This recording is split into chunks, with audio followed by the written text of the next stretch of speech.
Hello everyone, कैसे हैं आप लोग। It's me Bushra. कैसे हैं आप लोग और दोस्तों फ्रेंड्स। आज है 21 मार्च 2021। तो फ्रेंड्स, आज का करंट अफेयर सेशन करने जा रही हूँ। मैं स्टार्ट करती हूँ, लेकिन आपको पता है always what I am saying कि आपको क्या करना है। अपने लिए दो काम, एक तो अपनी प्रिपरेशन में बिल्कुल गैपिंग ना आने दें। इसके लिए आपको हर video, every video you have to listen with carefully and you have to listen complete video on daily basis. okay? तो एक तो ये काम। दूसरा आपको काम ये करना है कि जो नए लोग हैं वो QCL को ज़रूर सब्सक्राइब कर लें, जिससे जो कंटेंट अभी तक बना है वो आपको मिले, और बेल आइकन को हिट कर लें सब्सक्राइब करते वक्त, जिससे कि सारे नोटिफिकेशंस आपको नई वीडियो आते ही मिल जाएं। रेगुलर वीडियो आते हैं, अगर एक वीडियो भी लॉस होगा तो आपका लॉस यूँ होगा क्योंकि कंटेंट बहुत ज़्यादा होता है रोज़ का, और फिर कवर अप करना मुश्किल हो जाता है। इसलिए आप ध्यान से सुनिए, कंप्लीट सुनिए और रोज़ सुनिए। और ये दो काम तो आपके बेनिफिट के हैं। और अगर आपको मेरी मेहनत और कंटेंट क्वालिटी पसंद आती है तो प्लीज़ आपने क्या करना है, आपको करना ये है कि वीडियो को जहाँ आप जिस सोशल मीडिया प्लेटफॉर्म पर है शेयर ज़रूर करें, लाइक ज़रूर कर दें, कमेंट करें, ठीक है। ओके, अब देखिए पहला क्वेश्चन लेते हैं। यूनाइटेड नेशन फ्रेंच डे कब मनाया गया है? तो United nation UN French day, ठीक है, मनाया गया है 20 मार्च को, 20 मार्च को। जो यूनाइटेड नेशन का इंफॉर्मेशन डिपार्टमेंट है वो मनाता है ये UN फ्रेंच डे। क्या UN फ्रेंच डे कब? 20 मार्च को। 6 आधिकारिक भाषा हैं संयुक्त राष्ट्र की, कौन कौन सी? Spanish, French, Chinese, Russian, English and Arabic. कौन कौन सी? अरबी, अंग्रेज़ी, फ्रेंच यानी फ्रांसीसी, रशियन यानी रूसी, स्पेनिश यानी जो स्पेन और आसपास के जो रीजन्स में बोली जाती हैं, और मंडारिन यानी चीनी। ये 6 ऑफिशियल भाषाएं हैं यूनाइटेड नेशन की, और कल जो मनाया गया है वो UN फ्रेंच डे मनाया गया है। ये सबसे ज़्यादा बोली जाने वाली भाषा हैं दुनिया की। 6 भाषाएं दुनिया में बहुत प्रचलित हैं, इसीलिए ऑफिशियल लैंग्वेज है। अरबी बहुत ज़्यादा कंट्रीज़ में बोली जाती है, मंडारिन बहुत बड़ी भाषा है, अंग्रेज़ी भी बहुत बड़ी भाषा है, ठीक है ना। इसी तरह रशियन, स्पेनिश और चाइनीज़ तो बता दिया, और साथ में फ्रेंच, रशियन, स्पेनिश और फ्रेंच भी बहुत बड़ी भाषा। तो ये 6 लैंग्वेज हैं, 6 आपको बता दी हैं। अब देखिए नेक्स्ट क्वेश्चन है, वो नेक्स्ट डे है वर्ल्ड स्पैरो डे यानी विश्व गौरैया दिवस। ये कब मनाया गया है? तो ये मनाया गया है ये भी 20 मार्च को। तो 2 इम्पॉर्टेंट डे बता दिए, एक तो कौन सा बताया UN फ्रेंच लैंग्वेज डे, और दूसरा कौन सा बताया वर्ल्ड स्पैरो डे यानी विश्व गौरैया दिवस। दोनों 20 मार्च को मनाए जाते हैं। थर्ड कौन सा बता रही हूँ आपको, इंटरनेशनल हैप्पीनेस डे। कौन सा? इंटरनेशनल हैप्पीनेस डे यानी अंतर्राष्ट्रीय प्रसन्नता दिवस। अब मैं ये अंतर्राष्ट्रीय कह रही हूँ, वो मैंने वर्ल्ड लेवल के बताए। एक UN था, और यूनाइटेड नेशन का तो बहुत सारी कंट्रीज़ में काम है, क्या है वो मैंने बता दिया, UN का ही था वो। तो एक वर्ल्ड का बताया, वर्ल्ड स्पैरो डे। ये वर्ल्ड स्पैरो डे क्यों मनाया जाता है तो ये बता देती हूँ। गौरैया की जो मतलब प्रजाति है उसका संरक्षण करने के लिए, क्योंकि वो बहुत ज़्यादा कमी आ रही है उसमें, इसलिए। अच्छा, अब ये बता रही हूँ इंटरनेशनल हैप्पीनेस डे, अंतर्राष्ट्रीय प्रसन्नता दिवस, ये क्यों मनाया जाता है दोस्तों? तो अंतर्राष्ट्रीय प्रसन्नता दिवस मनाया जाता है, ये हैप्पीनेस इंडेक्स बनाया जाता है और आंका जाता है कि किस देश में कितनी खुशी से और कितने खुश लोग रहते हैं। तो नंबर 1 पे है, कौन है? नंबर 1 पर है फिनलैंड, और दूसरे पर है कौन है? डेनमार्क। नंबर 1 पे फिनलैंड है, ठीक है, फिनलैंड, और दूसरे पे कौन सा है? तो दूसरे पे डेनमार्क है। ये हैप्पीनेस जो इंडेक्स है इंटरनेशनल लेवल का, इसके ये दोनों आंकड़े याद रखिएगा। नंबर 1 मतलब इसका आंकड़ा के हिसाब से दोनों कंट्री याद रखिएगा। नंबर 1 पर फिनलैंड, नंबर 2 पर डेनमार्क। अब ये जो इंटरनेशनल कहा है मैंने, ये तो वर्ल्ड और इंटरनेशनल में क्या फ़र्क है? तो फ़र्क ये है कि जो वर्ल्ड लेवल का है वो तो पूरी विश्व में मनाया जाता है, और इंटरनेशनल एक कंट्री से ज़्यादा, वो दो भी हो सकती हैं, दो से ज़्यादा भी हो सकती हैं, यानी एक कंट्री यानी एक से ज़्यादा देशों में जब मनाया जाता है तो वो इंटरनेशनल लेवल का, अंतर्राष्ट्रीय स्तर का हो जाता है, ठीक है। और नेशनल तो अपने राष्ट्र का है। तो ये तीनों बातें एक हो गए। एक और मनाया जाता है तो world oral day, world oral health day. कौन सा? World oral health day. विश्व मुख स्वास्थ्य दिवस। क्या? विश्व मुख स्वास्थ्य दिवस। अब यानी कि पूरी दुनिया में मनाया जाता है। जो ओरल हेल्थ के बारे में जागरूक करने के लिए लोगों को पूरे विश्व में मनाया जाता है वर्ल्ड ओरल हेल्थ डे, ठीक है। और कौन सा हो गया बताया अभी? वर्ल्ड का वर्ल्ड स्पैरो डे। दो वर्ल्ड के हो गए। United nation French day, UN French day 3, और चौथा बताया इंटरनेशनल हैप्पीनेस डे। ये चारों के चारों 20 मार्च को मनाए जाते हैं। चारों के चारों 20 मार्च को मनाए जाते हैं, याद रखना। देखिए एक बात और सुन लीजिए, ये जो यूएन फ्रेंच लैंग्वेज डे है ये क्यों मनाया जाता है? सभी ऑफिशियल लैंग्वेजेस के समान उपयोग, यानी सभी आधिकारिक भाषाओं के समान उपयोग, इक्वल यूटिलाइजेशन के लिए मनाया जाता है। अच्छा ठीक है। और अभी जो आपको वर्ल्ड स्पैरो डे क्यों? क्योंकि आपको पता है गौरैया की जो आबादी है वो कम हो रही है, तो उसको बचाने के लिए। और आपको बताया था मैंने वर्ल्ड ओरल हेल्थ डे, ये भी बता दिया। और इंटरनेशनल हैप्पीनेस डे यानी क्यों? कि खुशी का भाव लोगों में रहे, कितना भाव है इसको आंकने के लिए, कितने खुश लोग हैं जानने के लिए ये मनाया जाता है। तब ये सब बातें याद रखना। नेक्स्ट क्वेश्चन है हाल ही में उच्च स्तरीय अमेरिका और चीन की बैठक का आयोजन कहाँ किया जाएगा? उच्च स्तरीय अमेरिका और चीन की बैठक का आयोजन कहाँ किया जाएगा? तो अलास्का में किया जाएगा। जी हाँ, उच्च स्तरीय बैठक हो रही है अमेरिका और चाइना की, अलास्का में इसका आयोजन होगा। नेक्स्ट क्वेश्चन है हाल ही में अभी कौन सा बैंक अपने क्रेडिट कार्ड मैनेजमेंट के लिए क्रेडिट कार्ड ज़्यादा याद रखिए, क्रेडिट कार्ड मैनेजमेंट के लिए एक कंपनी की स्थापना करने जा रहा है? तो पीएनबी ने घोषणा की है कि वो एक कंपनी की स्थापना कर रहा है। किसके लिए? अपने क्रेडिट कार्ड मैनेजमेंट के लिए, यानी क्रेडिट कार्ड प्रबंधन के लिए कंपनी की स्थापना कर रहा है पीएनबी कार्ड सर्विसेज के नाम से। क्या? पीएनबी कार्ड सर्विसेज के नाम से। नेक्स्ट क्वेश्चन है हाल ही में दुनिया का सबसे ऊंचा ब्रिज यानी बांध वाला पुल, दुनिया का सबसे ऊंचा बांध पुल यानी दुनिया का सबसे ऊंचा डैम ब्रिज कहाँ बनाया जा रहा है? तो आर्च ब्रिज बनाया जा रहा है चिनाब रिवर पर, चिनाब नदी पर। जी हाँ, दुनिया का सबसे ऊंचा आर्च ब्रिज, कौन सा? आर्च डैम ब्रिज बनाया जा रहा है चिनाब रिवर पर। और एफिल टावर से भी इसकी ऊंचाई 35 फीट ज़्यादा है, 35 फीट ऊंचा है एफिल टावर से भी। और या फिर एफिल टावर जो है, सॉरी मैं असल में खाने वाला टाइम नहीं मिला खाने का, तो खाते खाते आप लोगों को आज पढ़ाने लगी क्योंकि फिर लेट हो जाता है। तो खैर, तो ये जो होता है कभी कभी नहीं मिल पाता होता है, लंच नहीं कर पाते टाइम पे, तो ऐसा करना पड़ता है, दोनों काम साथ में करने पड़ते हैं, पढ़ाना भी और खाना भी। तो ओके, तो ये जो एफिल टावर है इससे भी 35 फीट ऊंचाई ज़्यादा है, ठीक है। किसकी? डैम ब्रिज की। कौन सा डैम ब्रिज बनाया जा रहा है? आर्च ब्रिज है, चिनाब रिवर पर बनाया जा रहा है। 250 किलोमीटर घंटा की मतलब 250 किलोमीटर घंटे के हिसाब से 250 किलोमीटर 250 किलोमीटर प्रति घंटे की रफ्तार से अगर हवाएं चलती हैं तब भी कोई फ़र्क नहीं पड़ने वाला है। 1250 करोड़ रुपए इसकी लागत आएगी, 1250 करोड़ रुपए लागत आएगी इस आर्च डैम ब्रिज की। ये चिनाब रिवर पर बन रहा है, दुनिया का सबसे ऊंचा आर्च डैम ब्रिज है, ठीक है, याद रखना आप।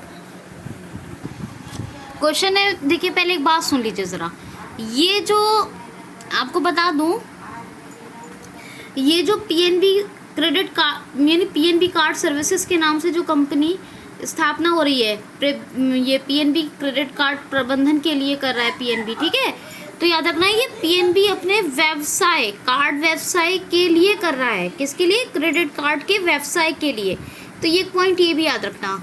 नेक्स्ट क्वेश्चन है, हाल ही में अभी मार्क रूट, और इनको ये भी कह सकते हैं मार्क रूटे, ई है तो मार्क रूट, वैसे मैं हमेशा मार्क रूट ही बोलती हूँ क्योंकि जो पढ़ा मैंने उसी के हिसाब से, तो मार्क रूट या मार्क रूटे दोनों कह सकते हैं। तो मार्क रूट किस देश के चौथी बार प्रधानमंत्री चुनाव जीतकर बन गए हैं? जी हाँ, संसदीय चुनाव चौथी बार जीत लिया है मार्क रूट ने, और ये बन गए हैं नीदरलैंड के चौथी बार प्रधानमंत्री। नीदरलैंड के चौथी बार प्रधानमंत्री बन गए हैं मार्क रूट। इन्होंने 4th टाइम लेजिस्लेटिव इलेक्शन जीत लिया है, ठीक है। अब जो प्रधानमंत्री हैं वो तो यही है मार्क रूट, लेकिन कैपिटल क्या है नीदरलैंड की? क्या है? एम्स्टर्डम। और जो करेंसी है वो क्या है जो नीदरलैंड की? यूरो। क्या है? यूरो। नेक्स्ट क्वेश्चन है, हाल ही में अभी आई हुई एक रिपोर्ट के अनुसार भारत में वन क्षेत्र 2021 में बढ़कर कितना हो गया है? तो 24.56%, 24.56%, यानी 24.56%। जल पर्यावरण मंत्री प्रेजेंट टाइम के हमारे कौन है? प्रकाश जावड़ेकर। और इन्हीं यानी पर्यावरण, जल एवं वायु, पर्यावरण एवं जल, एक मिनट, वायु परिवर्तन, जल एवं पर्यावरण मंत्री हैं इस टाइम प्रेजेंट टाइम के।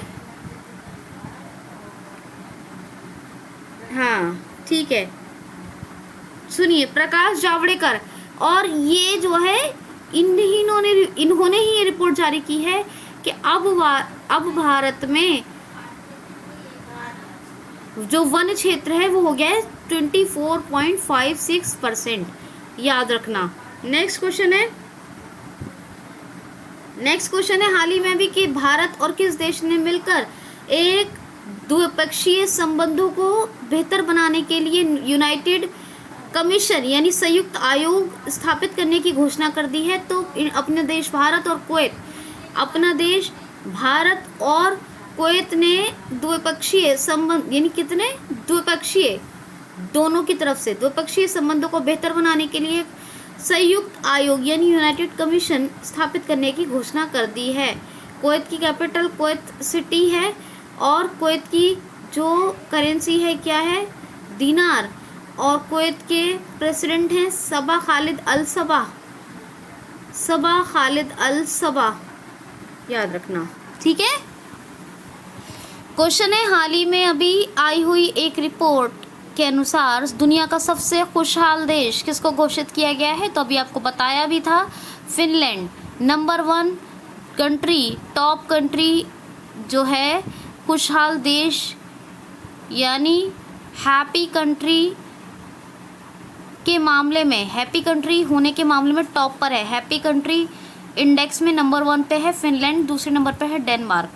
फिनलैंड की कैपिटल हेलेंस्की, ठीक है। और नीदरलैंड की कैपिटल क्या बताई थी मैंने आपको? एम्स्टर्डम। ये सब मिलते जुलते इसलिए दोबारा बता रही हूँ, याद रखना। फिनलैंड की हेलेंस्की। अच्छा, फिनलैंड की कैपिटल क्या है? यूरो। और नीदरलैंड की भी है क्या? यूरो। फिनलैंड की जो प्रधानमंत्री है कौन है? सना मारिन। और नीदरलैंड के कौन बने चौथी बार? मार्क रूट, याद रखना।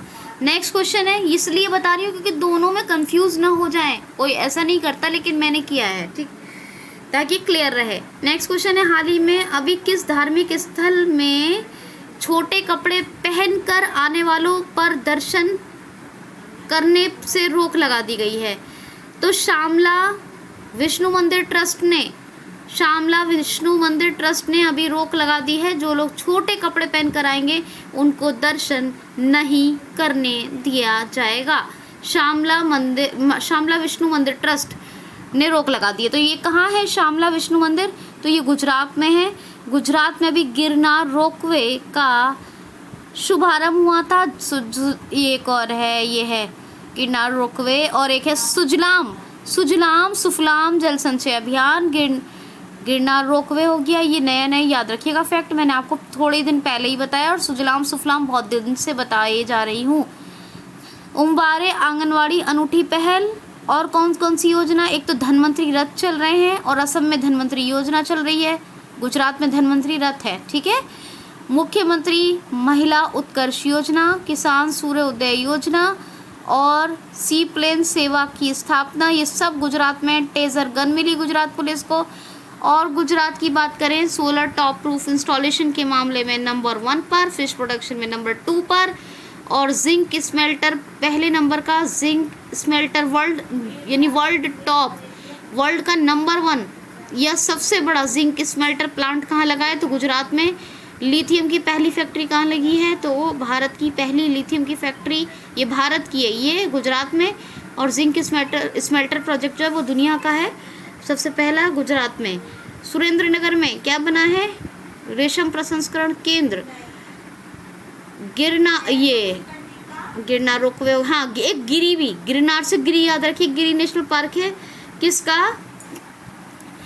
किसके लिए, एशियाटिक लॉइन के लिए फेमस है। धौल, किंकड़िया, खिजारिया, नल सरोवर, ये सब लेक हैं। सरदार सरोवर डैम है, ये नर्मदा रिवर पर बना हुआ है, याद रखना, ठीक है।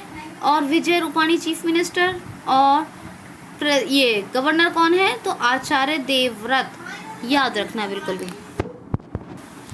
क्वेश्चन है जी, हाल ही में अभी किस देश के दूतावास में अपने देश भारत ने फेस्टिवल ऑफ इंडिपेंडेंस इंडिया @75 शुरू किया है। फेस्टिवल ऑफ इंडिपेंडेंस इंडिया @75 शुरू किया है। तो ये दक्षिण कोरिया, साउथ कोरिया के दूतावास में अपने India festival of independence India @75 शुरू किया है, याद रखना। मून जे इन इसके प्रेसिडेंट हैं साउथ कोरिया के। साउथ कोरियन वॉन करेंसी है, और सियोल कैपिटल है। नॉर्थ कोरिया और साउथ कोरिया दोनों के बीच डिवाइडिंग क्या है, 38 पैरेलल। नेक्स्ट क्वेश्चन है, हाल ही में अभी हॉकी महिला राष्ट्रीय चैंपियनशिप किसने जीत ली है, तो जी हाँ, हरियाणा ने जीत ली है। हरियाणा ने झारखंड को हराकर जीता है हॉकी महिला राष्ट्रीय चैंपियनशिप, याद रखना, हरियाणा में एक सब ट्रॉपिकल फ्रूट एक्सपो यानी उपोष्ण कटिबंधीय फल प्रदर्शनी, ये शुरू की, ये इसका आयोजन किया गया था, हो चुका है अब, ठीक है, किया गया था। और दुनिया की पहली डबल स्टैक कंटेनर सुरंग, ये हरियाणा में बन रही है। मेरा पानी मेरी विरासत योजना, ये भी हरियाणा में। हेल्प मी ऐप और योजना, ये भी हरियाणा में। और जो है हवाई टैक्सी सेवा, ये भी हरियाणा में शुरू हुई। अच्छा, हरियाणा में ग्राम दर्शन प्लेटफॉर्म भी बना था। क्या शुरू हुआ था, किसकी शुरुआत हुई थी, ग्राम दर्शन प्लेटफॉर्म, याद रखना। Haryana Sultanpur wild life sanctuary, Manohar Lal Khattar chief minister, और जो है सत्यदेव नारायण आर्य ये गवर्नर। और बताया था आपको कि किसकी, गीता फोगाट की चचेरी बहन, क्या नाम बताया था मैंने उनका, वो हरियाणा की थी और उन्होंने खुदकुशी कर ली थी, बताया था ना, याद रखना, ठीक। क्वेश्चन है, हाल ही में ऑल इंडिया बैडमिंटन टूर्नामेंट के क्वार्टर फाइनल में पहुंचने वाले खिलाड़ी कौन बन गए हैं। हाल ही में ऑल इंडिया बैडमिंटन टूर्नामेंट में पहुंचने वाले सबसे कम उम्र के भारतीय खिलाड़ी कौन बन गए हैं, तो प्रणय हारे ये 19 ईयर्स ओल्ड हैं, 19 साल के हैं, और ये अभी ऑल इंडिया बैडमिंटन टूर्नामेंट के quarter final, all India badminton tournament के क्वार्टर फाइनल, किसका टूर्नामेंट है, बैडमिंटन का, ऑल इंडिया बैडमिंटन टूर्नामेंट के क्वार्टर फाइनल में पहुंचने वाले सबसे कम उम्र के भारतीय खिलाड़ी बन गए हैं प्रणय हारे। नेक्स्ट क्वेश्चन है, हाल ही में 9000 रन बनाने वाले दूसरे नंबर के भारतीय खिलाड़ी कौन बन गए हैं? तो ये बन गए हैं रोहित शर्मा। इससे पहले विराट कोहली ने 9000 रन बनाए थे और अब रोहित शर्मा दूसरे नंबर के खिलाड़ी यानी नंबर 2 प्लेयर बन गए हैं, जिन्होंने सेकंड नंबर के प्लेयर बन गए हैं जिन्होंने अभी 9000 रन बनाए हैं। और ये वर्ल्ड रिकॉर्ड में अभी 9000 रन बनाने वाले दूसरे भारतीय खिलाड़ी हैं ये। पहले विराट कोहली, दूसरे रोहित शर्मा। और वर्ल्ड लेवल पर अगर बात कर लें तो रन बनाने वाली पहली भारतीय खिलाड़ी, महिला खिलाड़ी कौन बनी है? तो मिताली राज, जिन्होंने 10,000 रन बनाए। और ओडीआई वनडे प्लेटफॉर्म पर भी उन्होंने 7,000 रन बनाने का मिताली राज ने रिकॉर्ड बना लिया है। और बाकी टेस्ट मैचेस में कितना 10,000 रन बनाने वाली महिला खिलाड़ी है पहले। ठीक है, महिला खिलाड़ी में पूछा जाए तो मिताली राज। और लास्ट क्वेश्चन है दोस्तों, हाल ही में अभी UNCTAD अंकटाड की आई हुई रिपोर्ट के अनुसार वित्तीय वर्ष 2021 फाइनेंशियल ईयर 2021 में इंडिया की GDP रेट यानी भारत की सकल घरेलू उत्पाद दर कितने प्रतिशत की दर से बढ़ेगी? तो 5% रेट से प्रोग्रेस करेगी, 5% की दर से बढ़ेगी 2021 से इंडिया की GDP रेट, ऐसा अनुमान लगाया है किसने? अंकटाड ने। अब ये अंकटाड क्या होता है? यूनाइटेड नेशन क्या होता है बताइए, क्या है? United nation conference trade and development. ठीक है, याद रखना अंकटाड। ये लास्ट क्वेश्चन था, कैसा लगा आपको ज़रूर बताइएगा मुझे। ये ट्यूटोरियल कैसा था आपके लिए? और बहुत ही क्वालिटेटिव कंटेंट आपके साथ डिस्कस किया जाता है, इसकी रेस्पेक्ट कीजिए, इसको रोज़ सुनिए और हर वीडियो को कंप्लीट वॉच कीजिए। ख्याल रखिए, खुश रहिए। Thanks for watching.